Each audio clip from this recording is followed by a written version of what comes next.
Image!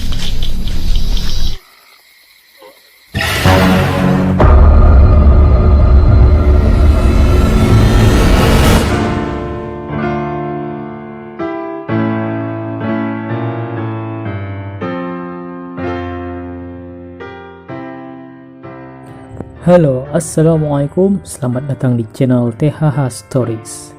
Apa kabar guys? Semoga tetap dalam keadaan sehat selalu. Channel ini akan menambah perbendaharaan kamu seputar dunia perfilman yang lagi hits, supaya kamu yang selalu sibuk dan gak sempat nonton, gak ketinggalan update saat nongki-nongki dengan teman kamu. Pada kesempatan kali ini, saya mau bercerita tentang film horor Thailand terbaru yang lagi booming. Yang lagi booming banget sampai banyak yang bilang kalau film ini film terhoror di 2021. Film ini judulnya The Medium. Film ini bercerita tentang perdukunan yang ada di desa Thailand, yang mana tokoh utamanya Ming telah dirasuki oleh banyak roh-roh jahat. Ya, bagaimana lanjut ceritanya? Jangan lupa di subscribe dulu dan aktifkan loncengnya supaya saya makin semangat untuk mereview film-film selanjutnya. Check it out.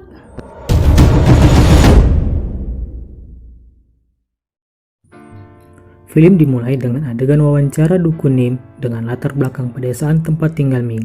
Lalu ada penjelasan, tahun 2018 film dokumenter menyelidiki kehidupan para dukun dan mereka akan mengikuti keseharian seorang dukun dan perantara arwah Dewa Bayan. Orang-orang desa juga sering mengadakan ritual untuk menghormati dewa. Kemudian Nim menjelaskan lagi, kalau udah sejak dari neneknya yang jadi dukun Bayan, mereka juga sejak dulu kerap mengadakan upacara, lalu perdukunan di keluarga Min diwariskan dia.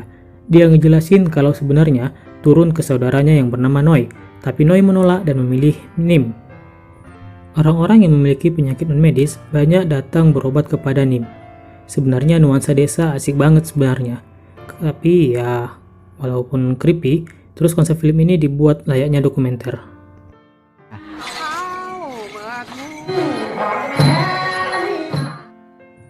Jadi ya filmnya kelihatan lebih nyata gitu ya, karena konsepnya dokumenter tadi. Nim dan tim dokumenter pun lagi OTW mau datang ke pemakaman Willow, suaminya Noi yang meninggal karena mengidap kanker.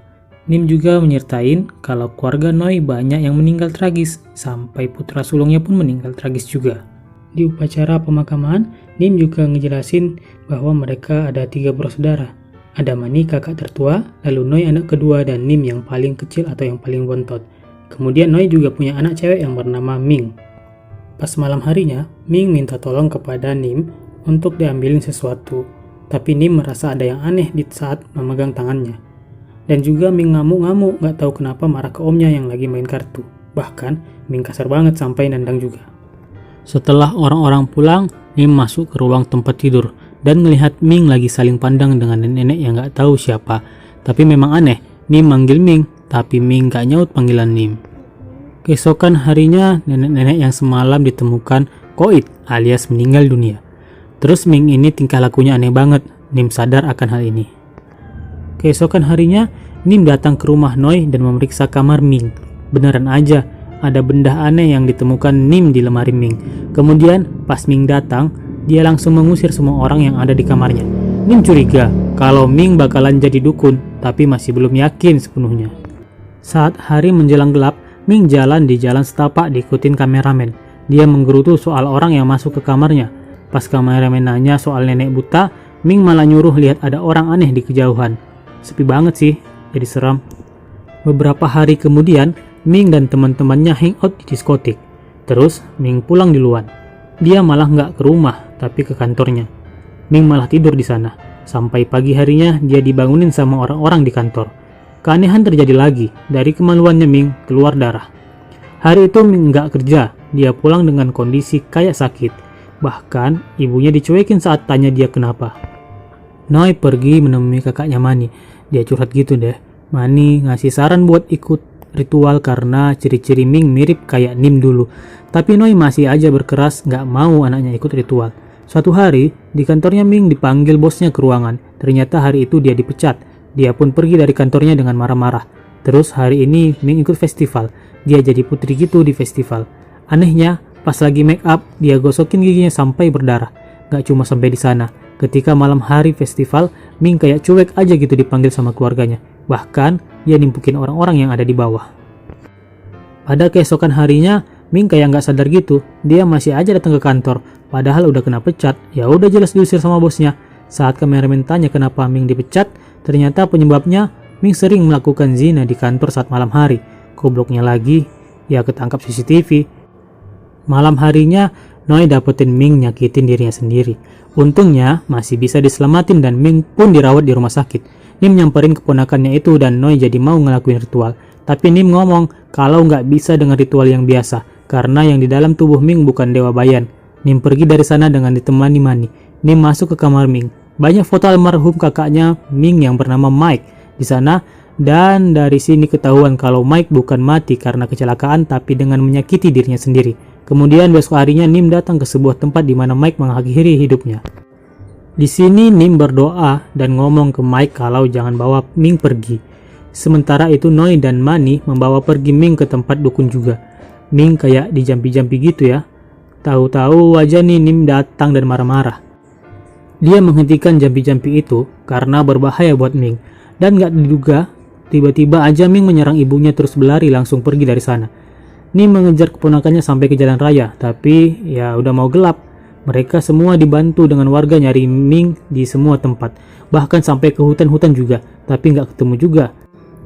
Nim, Noi, dan Mani masuk ke kamar Ming. Mereka berniat buat ngumpulin barang-barang, tapi yang ditemuin malah yang aneh-aneh, kayak sampah-sampah bekas, bahkan sampai ada alat kontrasepsi yang udah dipakai juga. Nim ngelakuin ritual di tempat Mike mengakhiri hidupnya. Bahkan sampai malam hari, ritual akan dilakukan berhari-hari meski kondisi cuaca lagi hujan deras. Sudah ada sebulan sejak Ming menghilang. Mani sampai mengamuk masuk ke kantor polisi. Nim juga masih melakukan ritual tiap hari. Tapi hari ini, telur yang dipercayain berwarna hitam. Nim langsung pergi dari sana dan dia ngomong ternyata penyebabnya bukan Mike.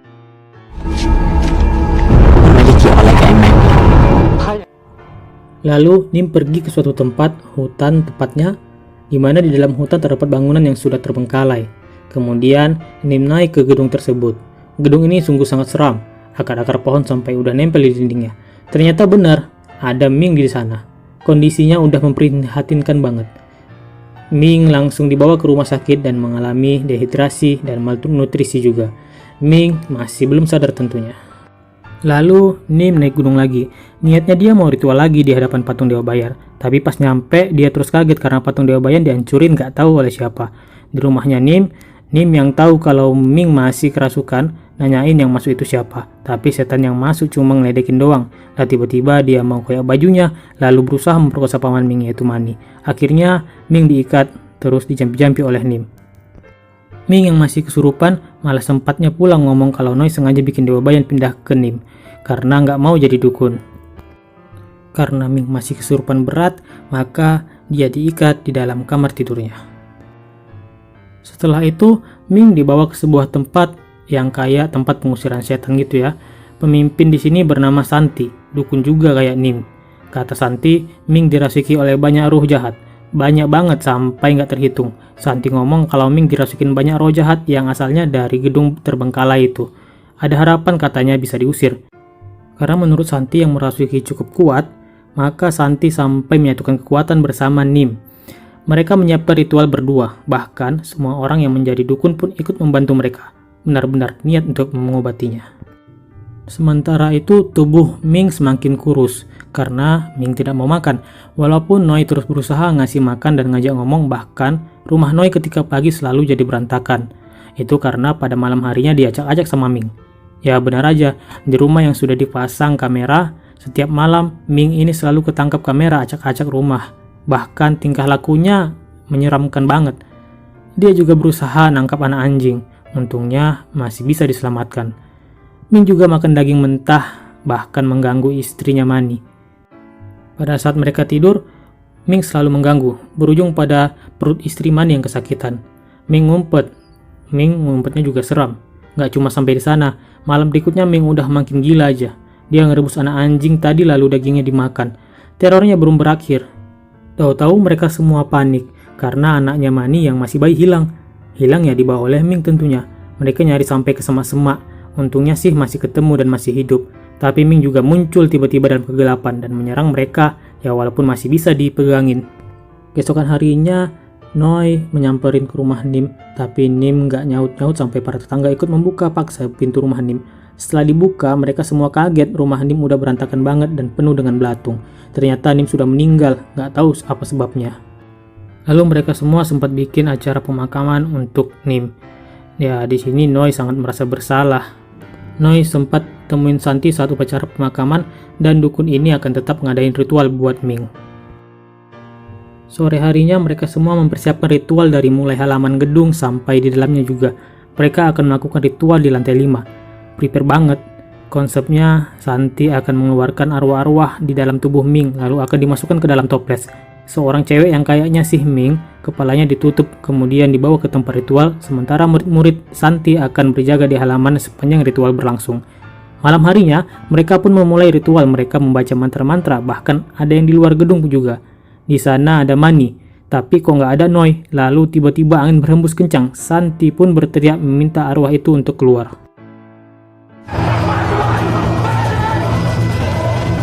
Sementara itu di rumah Noi ada suara yang berteriak dari kamar Ming. Di sini diketahui bahwa itu bukanlah Ming yang ditutup kepalanya. Di tempat ritual cewek yang ditutup kepala kain tadi, dia ngeluarin darah. Pas dibuka penutupnya ternyata itu adalah Noi. Dia sampai muntah darah. Ekspresi Santi aneh. Ming di rumah Noi yang dikurung di kamar minta dikeluarin. Istri Mani yang nungguin sama murid Santi sempat mau buka pintu karena ngira Ming udah sembuh. Tapi mereka juga nggak mau bukain pintu karena belum ada konfirmasi dari tempat ritual. Tapi tiba-tiba aja istri Mani mendengar suara anaknya menangis dari dalam kamar. Dia pengen masuk ke dalam kamar padahal murid Santi udah ngasih tahu kalau anaknya ada di luar. Dan itu cuma manipulasi dari si Ming saja. Istri Mani tetap ngotot sampai-sampai istri Mani menggepok kepala murid Santi.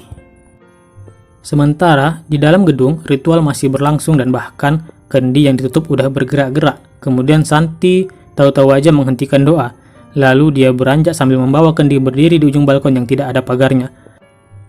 Lalu dia tertawa dengan seram dan terjun bebas dari lantai 5 hingga jatuh ke lantai bawah. Di sini Sin pindah lagi ke rumah Noi. Istri Mani yang udah di kamar nggak mendapat sumber suara. Suara itu tadi ya suara Ming. Istri Mani terbunuh saat itu juga. Bahkan kameramen sampai pergi kabur menjauh. Ketika kameramen yang berada di tempat ritual itu mengangkat tubuh Santi, ya jelas aja Santi sudah tidak bernyawa lagi. Ming sudah kerasukan hebat. Dia membunuh anak Mani yang berlanjut nyamperin kameramen dan dibunuh juga. Lalu di tempat ritual Noi yang gelagatnya udah aneh, pengen terus melanjutkan ritual. Malah sekarang kayaknya Noi yang memimpin ritualnya, ngumpulin semua dupa. Kemudian cewek yang gelagatnya udah aneh ini nancepin dupa dengan terbalik. Tiba-tiba aja murid Santi jadi mengerikan. Terakhir, Mani yang tahu-tahu menyerang kameramen. Lalu setelah itu dia berlari ke jendela dan melompat keluar, sengaja menghilangkan nyawanya sendiri. Ming udah ada di sana dan naik tangga, diikuti oleh murid-murid Santi yang kayaknya udah jadi pengikut setan. Terakhir, Ming berhadapan dengan Noi dan Noi langsung bacakan mantra buat Ming putrinya. Tapi setan di dalam tubuh Ming lebih kuat. Ibunya terbunuh malam itu dengan cara dibakar hidup-hidup oleh Ming. Saat lagi terbakar ada sebuah boneka tersorot kamera. Ini kayaknya sih boneka santet ya yang menyantet keluarga Noi. Flashback wawancara terakhir Nim, dia yang lagi berdoa kayak kecapean gitu. Ternyata Nim udah ragu karena katanya dia nggak pernah yakin kalau Dewa Bayan di dalam tubuhnya. Dia pergi dan kemudian film berakhir. Oke guys, sampai di sini dulu video review kita kali ini. Kalau kalian suka dengan video ini, jangan lupa tinggalin jejak kalian dengan cara pencet tombol like dan komen yang positif. Sampai jumpa di video review kita selanjutnya.